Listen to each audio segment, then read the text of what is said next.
Na ito, nagsindi ng kandila at nag-alay ng dasal ang pamilya ng dating aktres na si Rochelle Barameda kasama ang grupong Gabriela.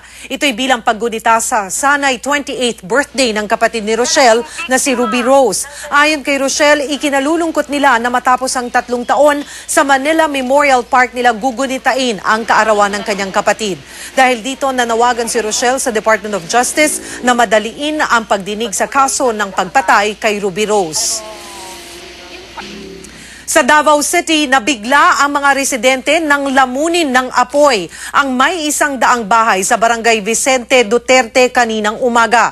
Sa gitna ng pagkabigla, kanya-kanyang bitbit ng maisasalbang gamit ang mga residente. Hindi naman mapigilang maiyak ng iba na naghahanap ng kanilang nawawalang kaanak. Nahirapan pa ang mga bumberong pasukin ang mga nasusunog na bahay dahil sa masikip na daan. Mabilis ding kumalat ang apoy dahil dikit-dikit ang mga bahay. Hinala naman ang isang ginang nagka-short circuit ang kuryente sa kanyang bahay at doon nagmula ang sunog.